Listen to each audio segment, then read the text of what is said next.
Hey, YouTube, who's on here?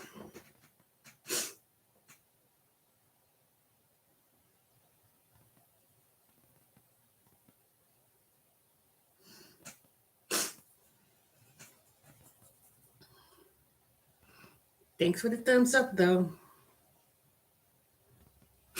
Well, anyway, I finally got my federal tax refund check in the mail. I looked through my mail. I didn't even look through the mail. Man, I had this mail since last week sitting on the table. So I finally got my refund check, $348.15. The interest was $6.15. I was like, now I tell y'all, when you file a return and the IRS is going to be late, you're going to be paid interest. Now it's not a whole lot, but um, it's not a whole lot because the interest rate is what 5%, but it's not a lot. It takes people be thinking, oh, I'm getting a lot of interest in the money, but interest is not calculated like that. It's principal times interest rate times time. Who the hell keep calling me? Hello, who's this?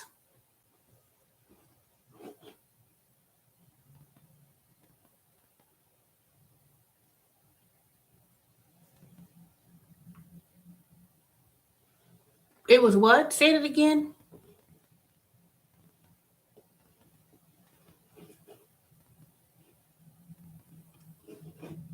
Mm-hmm. Yes.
Hey, what happened to y'all? Y'all couldn't even wait anyway.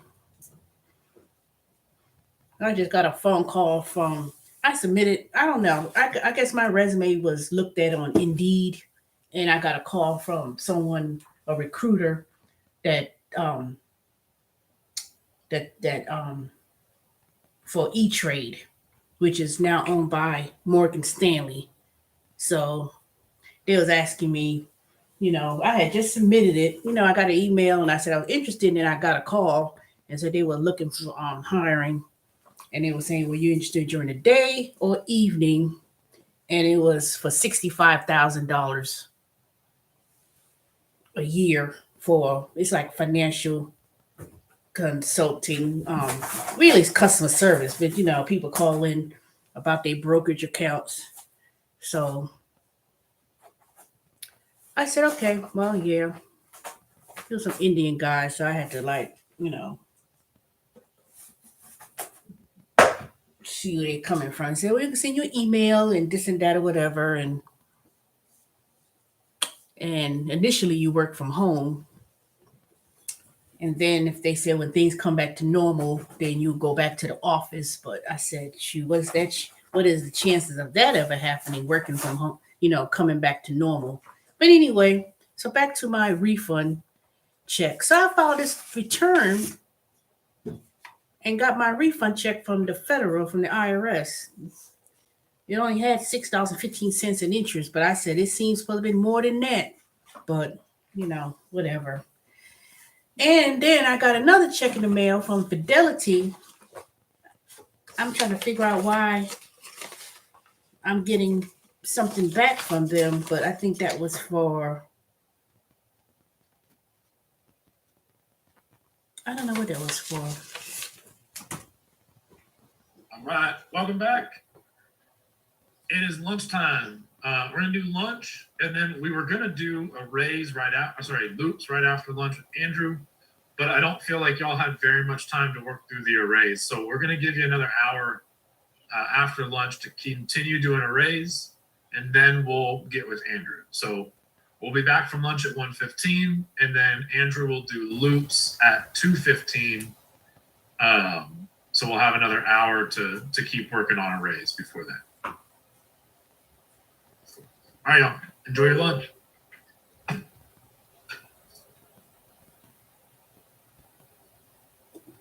All right. All right, y'all, I'm back.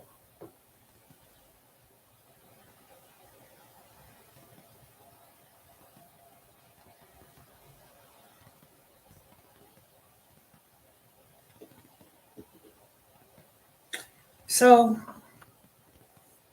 it was one of these retirement accounts.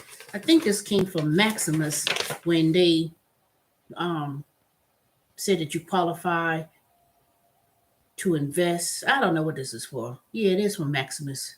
It's the Maximus GSA retirement plan.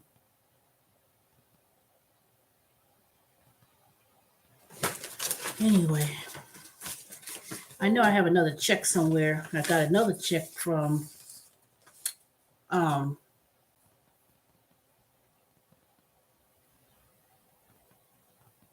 the class action lawsuit that was from Amazon Prime. That was $36 and some change. It's somewhere in the mail. I know I looked at it. And so I got 3 checks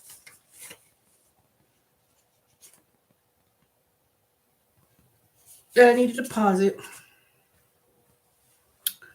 So it's a good thing. Money coming out of nowhere. But I'm quite sure I'm supposed to be doing, I'm quite sure I am due some other checks from other things. But it'll come around. Like I said, look at this, y'all. I bought this Christmas candy. It is not candy, it's popcorn. And I looked inside, I said, man, I'm missing. They cheated me out of the cheddar popcorn. So it has caramel and white cheddar. What this thing says? White cheddar and butter popcorn. I'm like,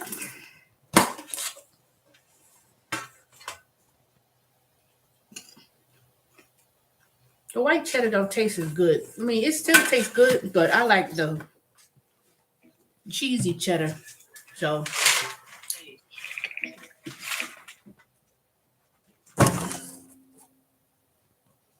so hold on a second.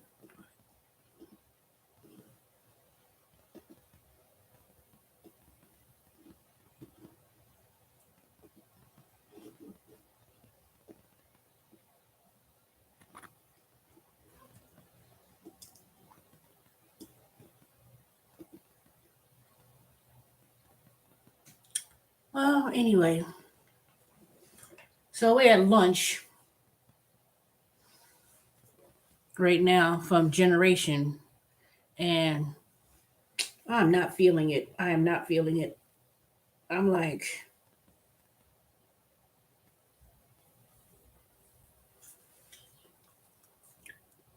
it's just too much going on. Well, anyway, what else y'all doing? I mean, it was five of y'all on here, and all of a sudden y'all didn't even come back. Oh, geez, who's on here?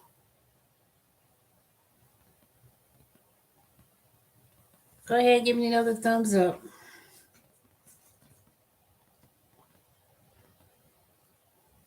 I ain't gonna stay here too long because I think the recruiter who I was talking to on the phone was the recruiter. So it was telling me to fill out some other information so they could set up a time that I'll be speaking with someone tomorrow around 10 a.m.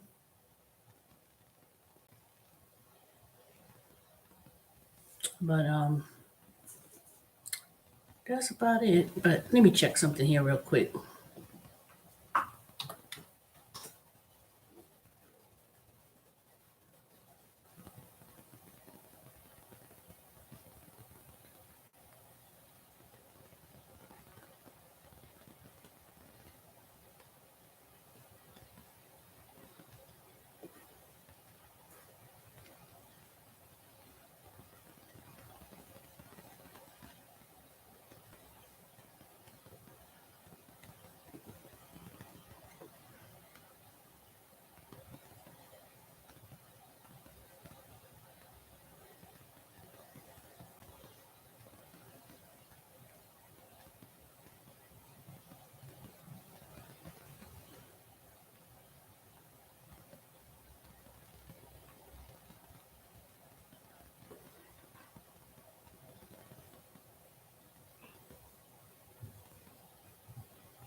All right, y'all, I'm back. Yeah, I just read the email. It's $65,000. It's the night shift, which is I don't know what they said what the night shift is, but plus 15% shift differential pay. I said that's pretty good just to be a client support. People that's you could email people back and talk on the phone. I mean, it's still customer service, but that's pretty good. I would do it. So I ain't gonna put my hopes too high. I ain't gonna put my hopes too high. I could do is try, because sometimes when you want something so badly and things like that, and then when they'll get him go through, then you get disappointed. But that's about right because you have to have a series 66 license. So it's more to involve in that. But I'm not giving up about being IT, but I'm not feeling it today. I'm not really feeling it because I had a question, and then the lead instructor, he's like, "Well, you go figure it out," and I said, "I've already done that." And then I said, "Forget it."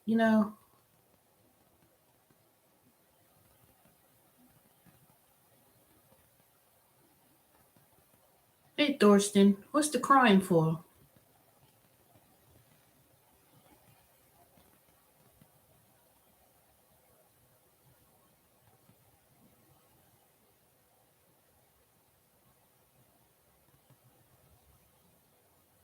But let me finish doing something real quick. Hold on.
All right, I'm back.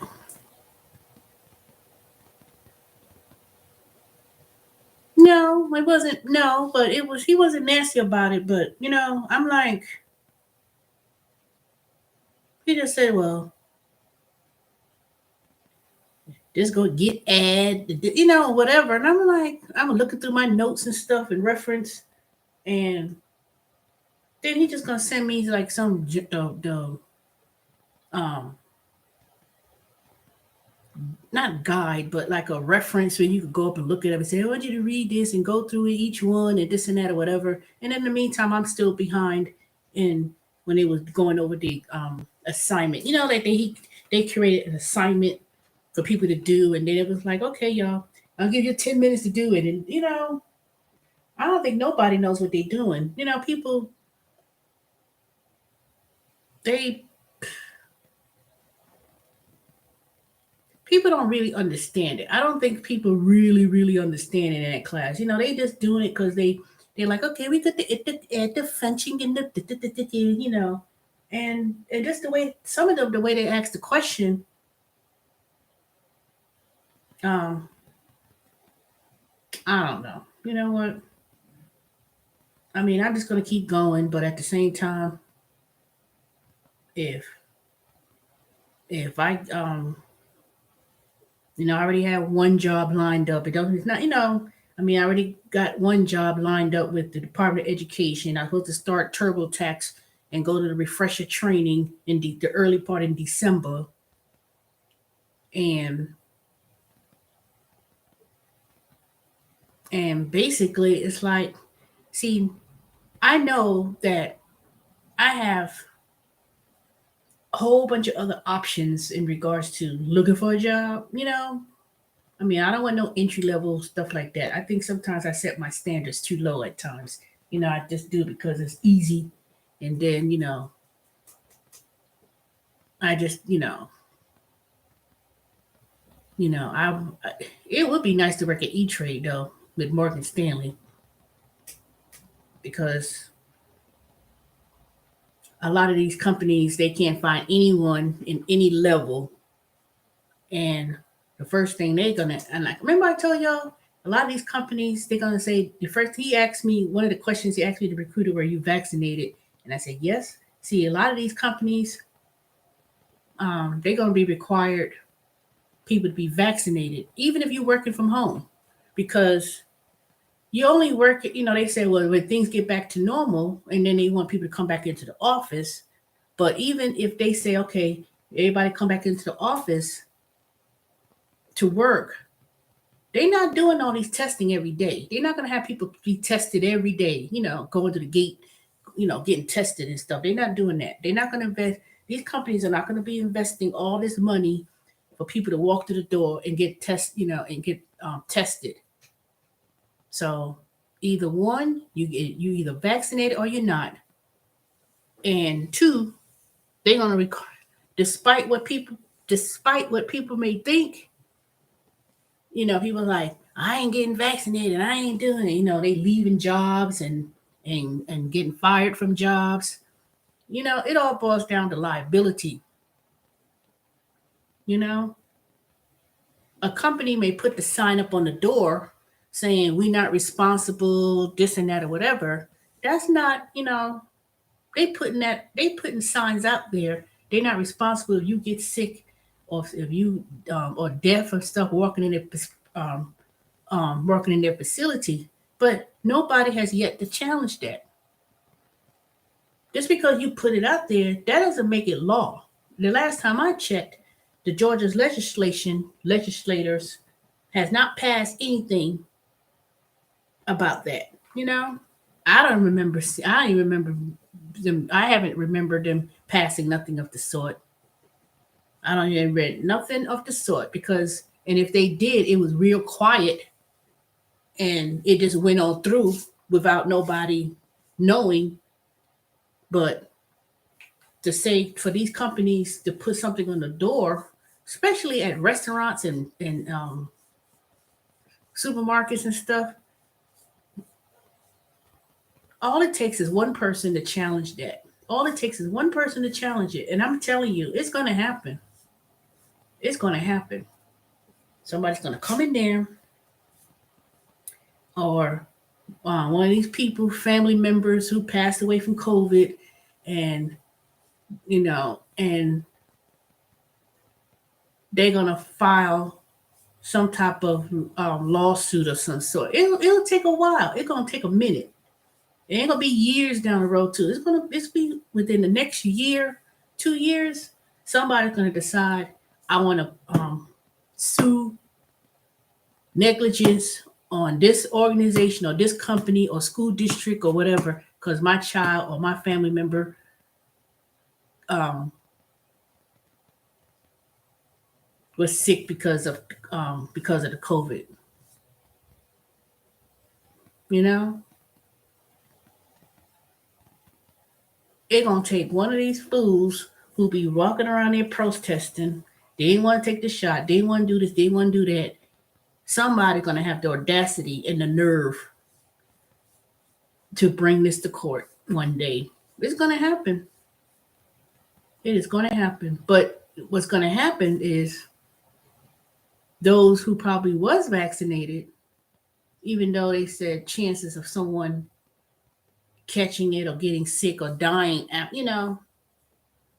something's gonna really put this monkey wrench and twist in the whole game. I don't know how, I don't know when, or how it's going to transcribe, but something real, um, something's really going to strange going to happen. I just don't see, I just don't see how um, people think that these companies are going to allow that to happen. and allow it to continue to keep happening. And first thing they're gonna say, did you get vaccinated? That's the first thing they're gonna ask you when they're looking at resumes and calling people in for jobs and stuff and whatever. And they're not gonna be just government contracts in state and federal agencies. It's gonna be private companies. Yeah, you can work from home. Okay. But they're not gonna hire someone to say, okay, you work from home because eventually they're gonna open up and say, come on back to work. You know?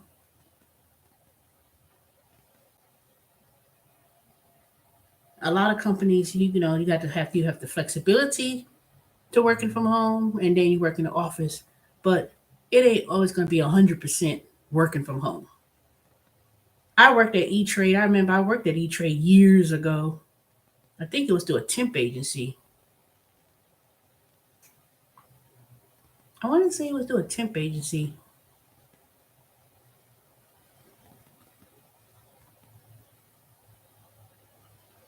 I don't know. Let me see. I want to say it was through a temp agency. I can't remember. For some reason, or maybe I just interviewed with them or whatever. I can't remember.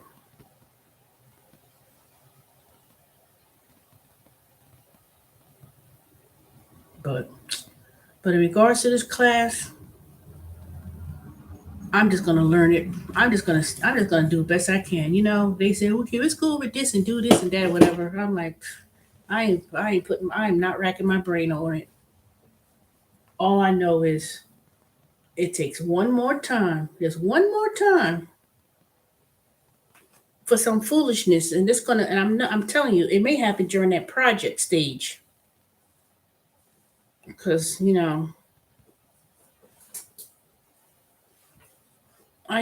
don't know. If you just show up for attendance, you still pass without even turning in not one assignment. And I'm just gonna do, just go to the Code Academy, go to the whatever, and that's it. I'm not and we what did you do at E Trade?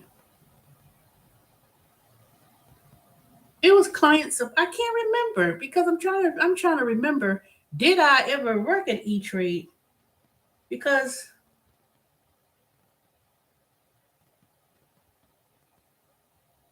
hmm,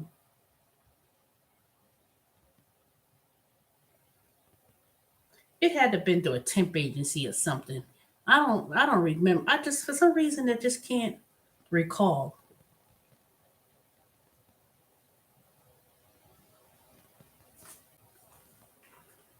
I gotta think because this might have been early 1990 something.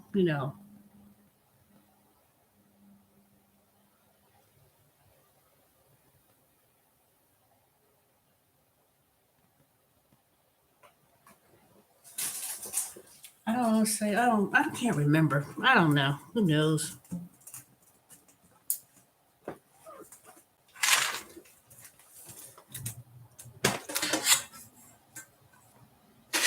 It had to be through a temp agency, and it had to have been something real short term.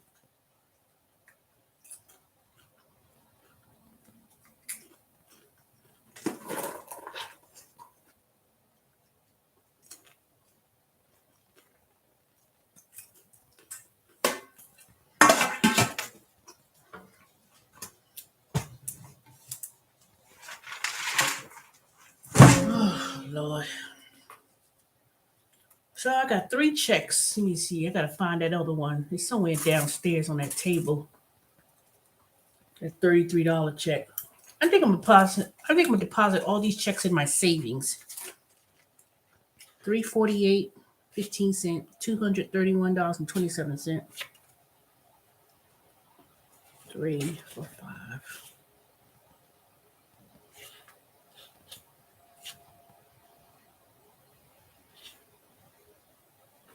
Woohoo! Money came just in time.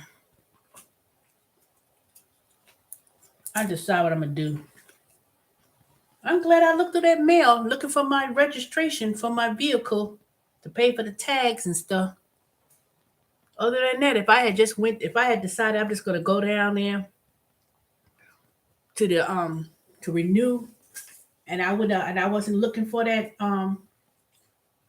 registration, I would have never seen that check from the IRS. I would have been like, what? It would have been months, and then I would have cleaned out that table, and then I would have saw this check.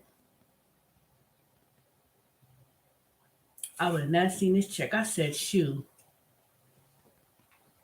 And then I got me another IRS check that I need to file 2018 because I didn't report the thrift withdrawal I made when I withdrew $8,500, and of course I paid taxes on that of $1,700.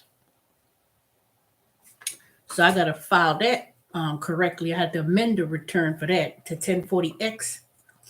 And hey, Romeo.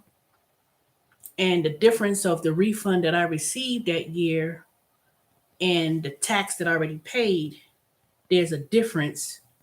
But I know I'm gonna do a refund. I don't owe taxes.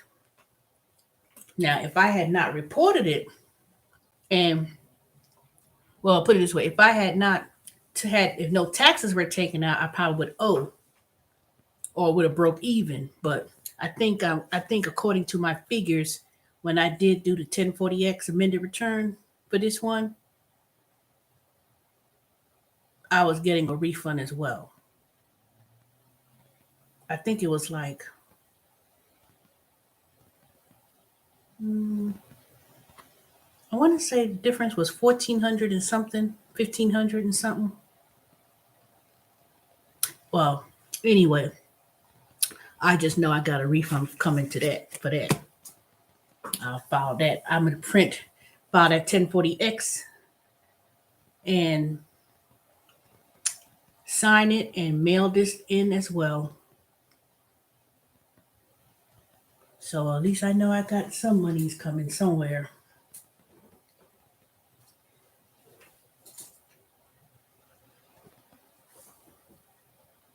It must be nice just to turn around and then my I gotta file my claim again with Kia, and since I sold the vehicle, I gotta show them proof that the vehicle was sold, so they owe me for getting rid of that Kia. So since I already filed the claim and they denied it or whatever, I could file it. So, but I never did hear nothing back from that stupid ass Instacart, that class action suit for Instacart. People been getting 2 checks already, and I ain't got not one. But I don't know. I think what I'm gonna do with all these monies that I'm getting, I'm gonna deposit into the savings, but I'm gonna open up Fundrise because I got a notification that there was some property in Charleston, South Carolina, of apartment complex or something like that. It was building, so I said that's a good investment because see, people are moving to the southeast, and it's still growing, especially in that low country area, Pleasantville and Somerville and all those areas. People are moving back to the South, particularly South Carolina. See, don't sleep on South Carolina.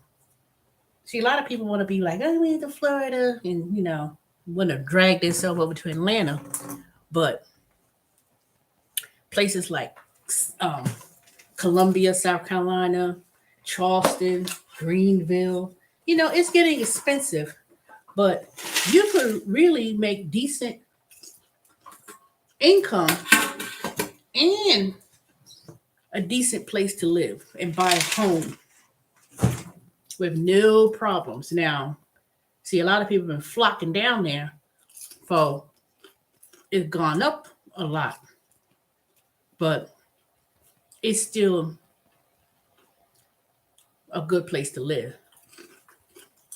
See, everybody already, you know, went to like the Triangle City, Durham, Raleigh. You know, it's still a good industry wise and growth.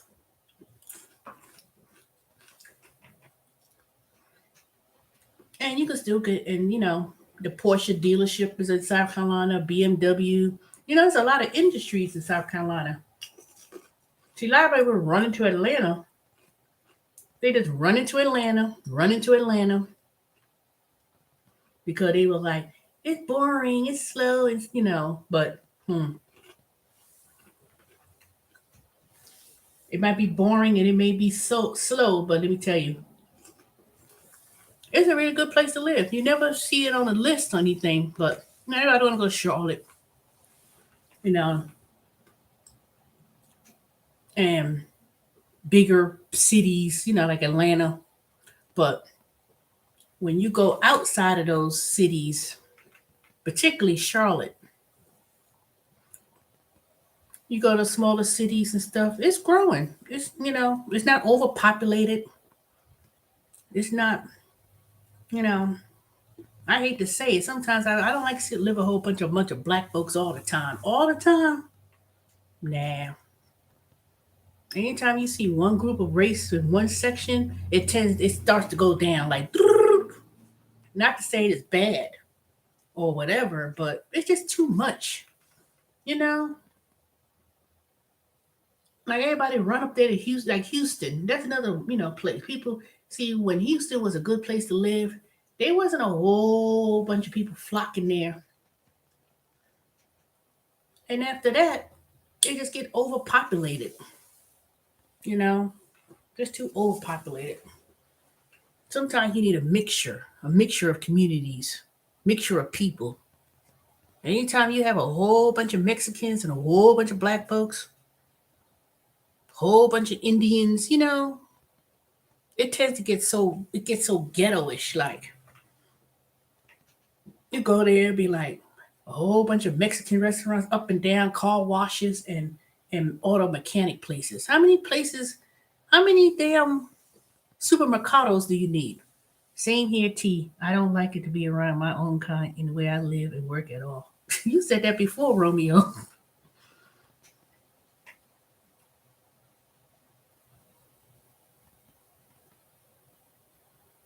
Sometimes you need a mixture of people, because see, they don't value people, like minority neighborhoods, they don't, not really. See, Asian people could all live together and be all conglomerate. They have their own thing. You go there up there in Duluth, the Korean, they got their own banks, credit unions, schools, all restaurants, shopping centers. They got the money, disposable money to do that. But black folks, Mexicans and people, they do got more money than black folks. And I do say that because that's what the numbers show. And I work at the IRS. I seen those tax returns. You know, even then they building up their own, they got their own areas that they built up and just, circulate the money.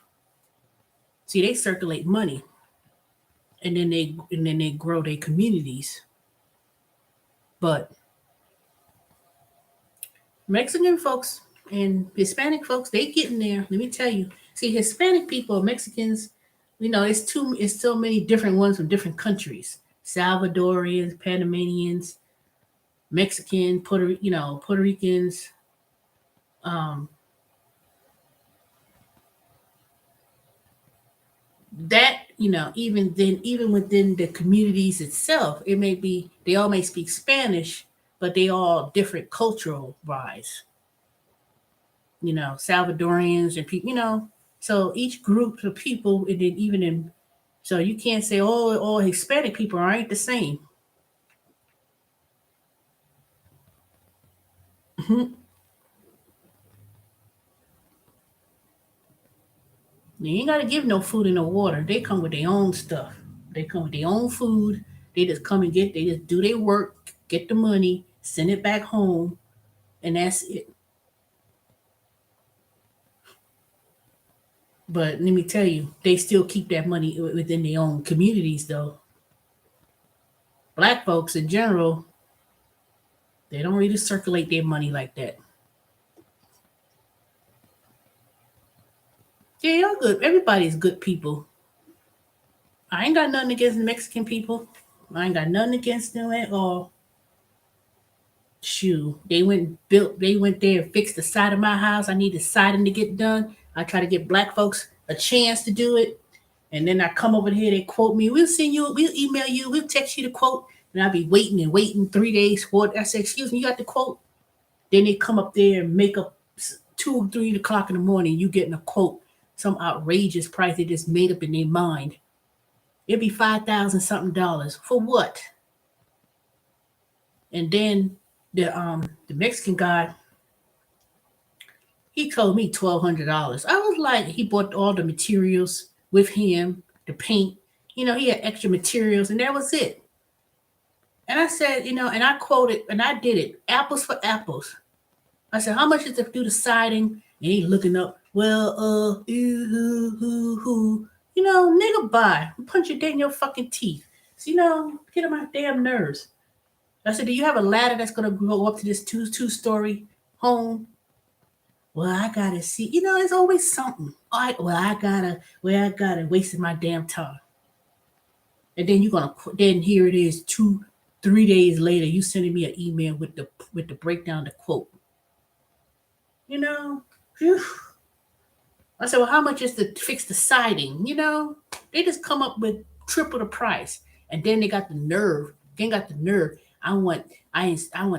They want 35% down before they could start it. Man, nigga, bye. Get the hell out. The hell on. I asked that Mexican guy. I said, how much do you have to put down? No, don't pay nothing until I finish. He came right over here and fixed the siding of my house and did a very good job. All the woodwork rot all around my house. They had wood rot and fixed the soffits and stuff. Man, see, that's why I always try to give black folks the benefit of the doubt. Give them a chance. You give them a chance. You give them a chance. You give them a chance. You waiting. I'm calling. Do you got my quote? You gotta beg them to get a quote. Mm-mm. Then you gonna give me something at the last minute. Mm-mm. Fuck niggas. Get on my fucking nerves. And I don't care who ever get offended for me saying it. That don't make no sense. And all these 12 years I bought this home, and I've always trying to get work done and get things done. And you get black folks and say, do you have a card? Can you come by and give me a quote? You know? Yeah, always trying to run a scam. You know, if you have another regular job, then say you have another regular job. They be trying to do stuff on the side hustle. And then trying to get things done. And then trying to do something. They never come. Well, I can't do it on weekends. I can't do it on this day. I can't do that. Can't. Always something. Always something. And I hope they don't be, and they better not be thinking, oh, black people, they don't want to pay nothing. No, because y'all don't want to do nothing. You're lazy as fuck. You're trying to overprice somebody something. How you quote 5,000, how you quote 4,000 something. And even if I took out the door that I needed to be replaced at the time,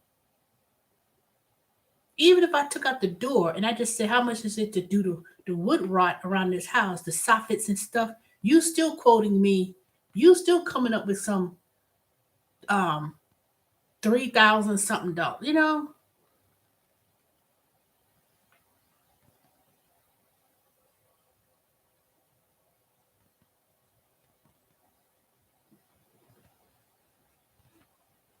Well, it ain't like I see a whole lot of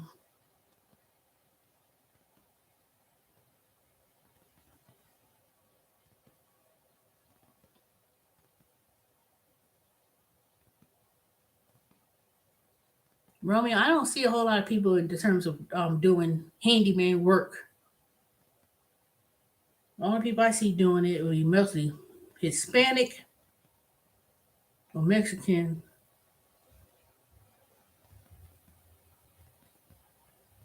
I never see Asian people do. I ain't never seen Asian people fix houses. I ain't trying to be funny, but I ain't never seen no Asian person talk about they fix homes and stuff. I don't see it. I don't see that. I don't see that demographic of people in that industry.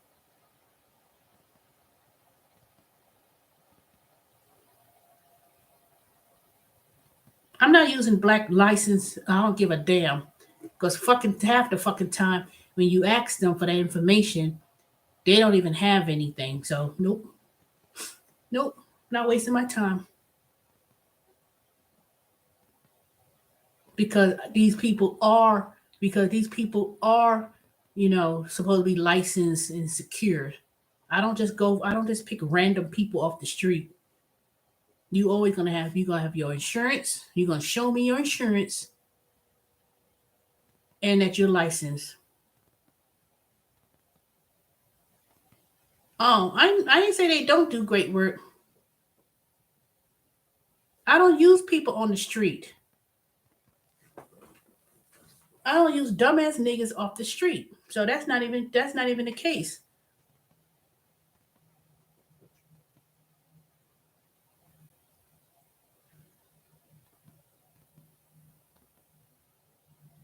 I do not use people off no street. You got people who be having the trucks, driving around, doing this and doing that or whatever.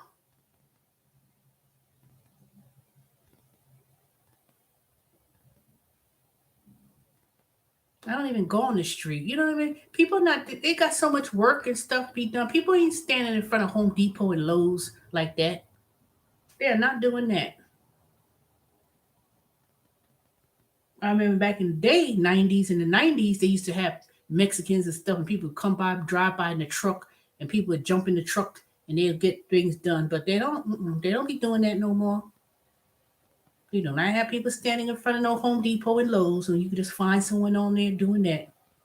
So I'm not finding these dumb niggas like that. They be advertised, putting stuff in your mailbox, putting all kind of crazy stuff. I go on next door, if nope. I trust and believe. I've seen it all.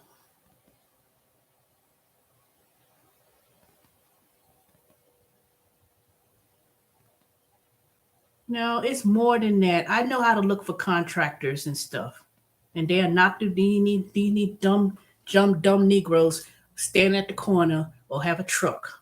They don't.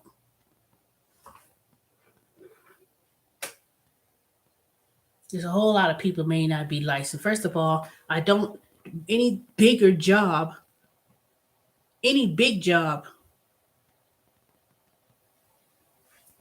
If it's thing with plumbing and stuff like that, I don't go. I don't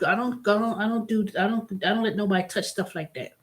I'm talking about basic things, flooring, bath. I mean, I'm talking about basic things.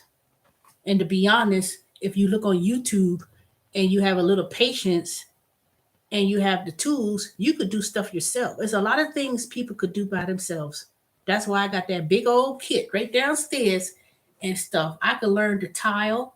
I could learn to do anything if I wanted to. Only thing I'm not going to touch is plumbing and electric. Those are required by license. I could go to state of Secretary of State and look up and see if you license.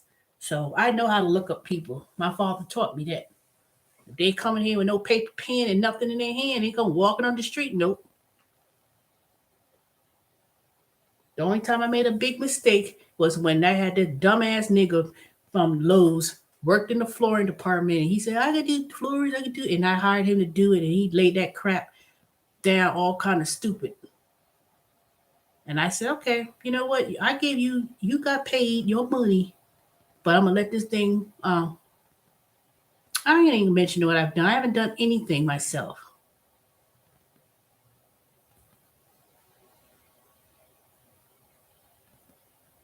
I haven't done anything. I'm so busy doing other stuff. But what I'm saying is that you could really do it yourself. That's what I'm saying.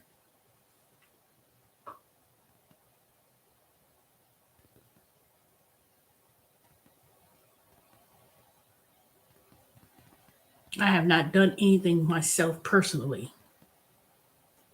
But what things that I've gotten done for my house, I'm just speaking that when you get quotes and you get estimates and want people to do stuff, people don't even show up. I call somebody, I went to a neighbor.com or whatever, and people in the neighborhood. And I was like, you put it out there. I'm looking for someone who does this, that, or whatever. And people recommend people. He, the person did a good job of my bathroom. And even my friend, she buys houses and stuff. And the guy named Damon, he's really good. I've seen the work he's done to her house. He's so damn busy. He got things going on. He's a one man show. He's slow.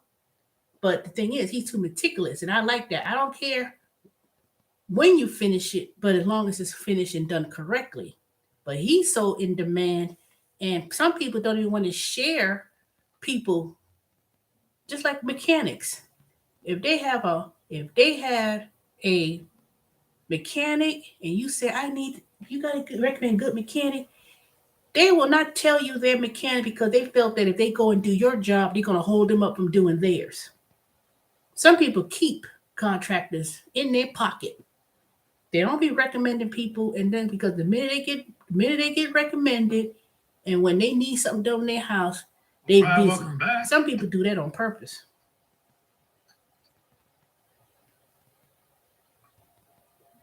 Welcome back. No, I do have tools. I do have a tool, Robobi. I mean, it's homeowner type of thing. It ain't no commercial grand tools where you could build houses and stuff, but it's All right, I now, have. before we open up the breakout rooms and get back into Code Academy for a Y'all. raise, we do have a handful of people having issues when we're giving out new activities and then you're trying to pull them. So I want to give you a method that you can use to try to solve the problem.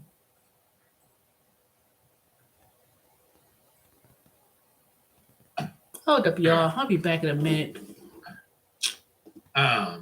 So it doesn't always happen. I'm going to try to make it happen and see if I can get that same error that we were having before. Recording in progress.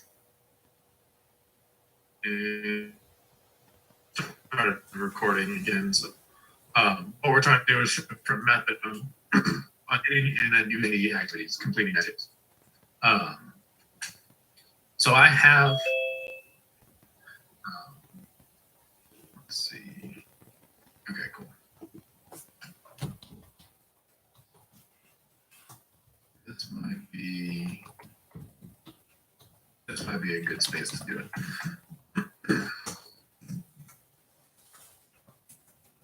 I have changes done to my main, and I'm going to be pulling in a new activity. Let's see if I get an error. Yeah, here we go. All right, so this will happen where I did a get pull, but it didn't work. All right, so you've got to read, you have to read the output in the terminal here whenever you do a command. Because if you see anything where it says error or fatal, then it probably means that whatever command you did not actually work. And there's something that you need to do before doing it again. So we're going to have to read. And as we look through here, it says error. Your local changes to the following files would be overwritten by merge. Please commit your changes or stash them before you merge. All right, so if this happens, it means that you have somewhere in your activities that you've done, there's some sort of merge conflict. All right, and we can go to this icon here, source control, and it says that there's 2 pending changes. And if I click on one, let me clear this up a little bit. If I open this one up, it tells me that there is incoming code that messes with what I currently have. So here you can kind of see it side by side, or if I go to it in my files, let's see.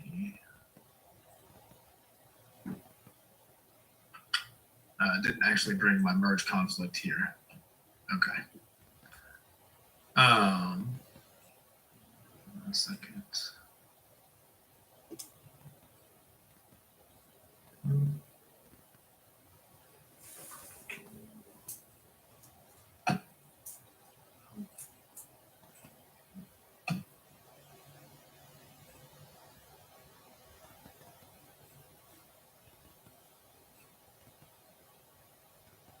All right. So sometimes the merge conflict is going to actually pop up on your page, and it's going to have a highlighted portion up top and a highlighted portion on the bottom.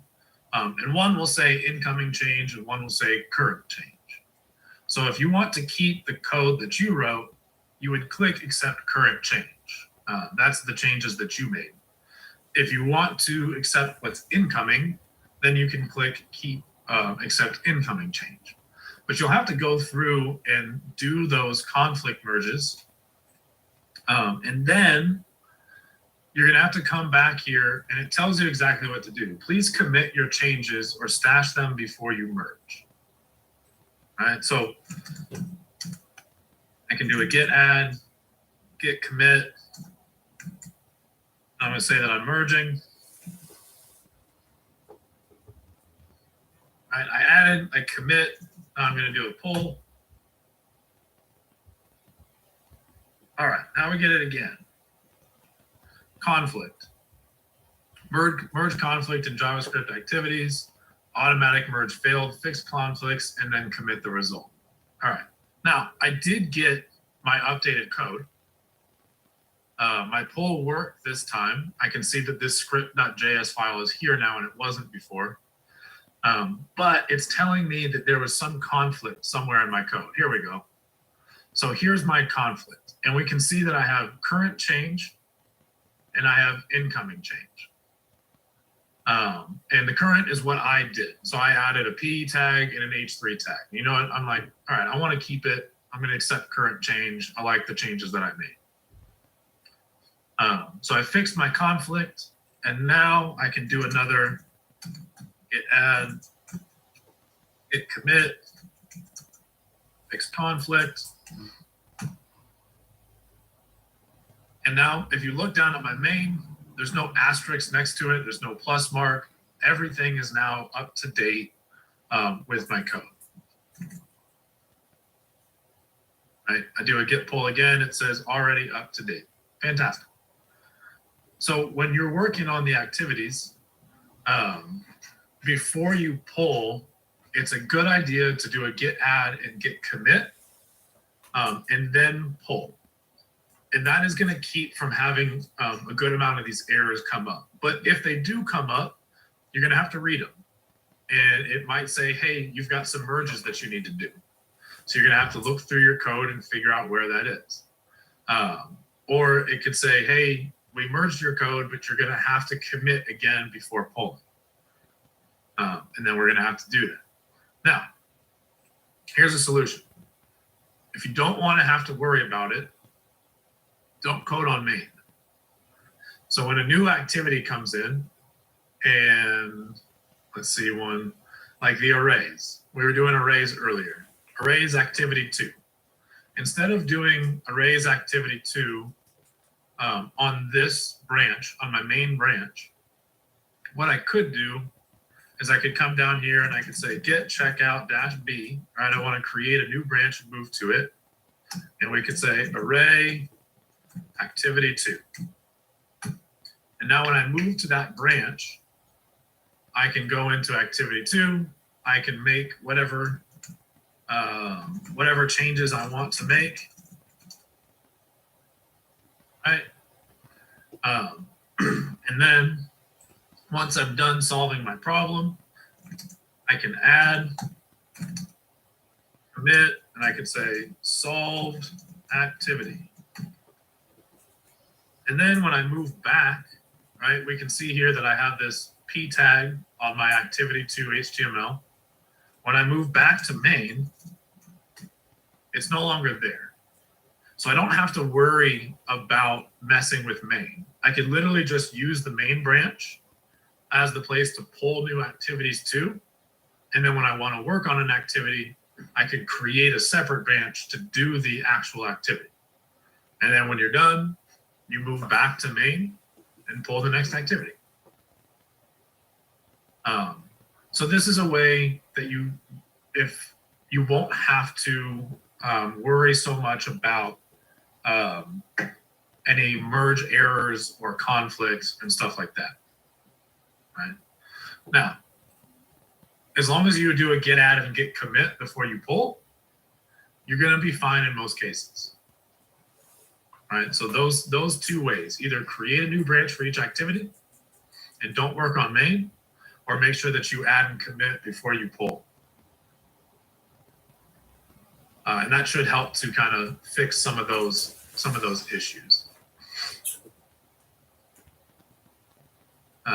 But yeah, I wanted to bring that up just because we had, I mean, at least 10 or more people that had those issues with pulling the new activities. So it's not, right, if it happened to you and you didn't come to us with it and you figured it out, you're not the only one that happened to. It happened to a lot of people. So, and we were recording for this, so this will be, you can always kind of reference back to this to look at it again. But any questions before we open up breakout rooms and keep going on arrays?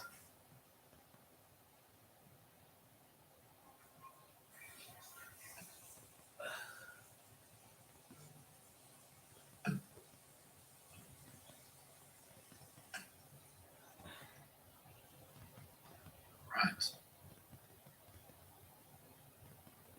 Let me recreate these. One moment.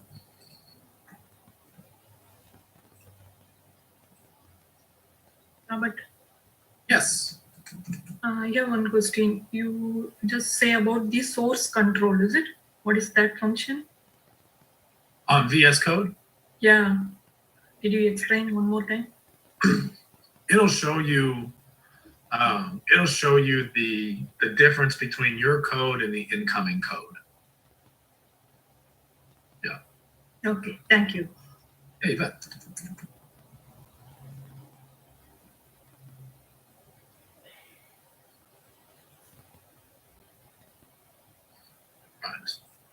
All right, John, rooms are open. If you have any questions, please hang here with us, but we'll bring you back in an hour, and Andrew's going to do loops.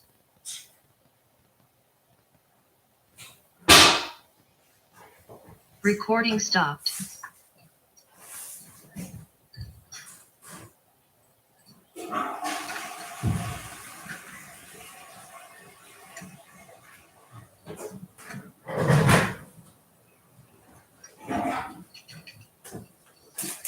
Kajal, you got a question? Yeah, do I need to do the git pull again to see if there is any other changes, or I'm okay? You can if you'd like. I did push. I pushed the solved version for the function calculator. Oh, So if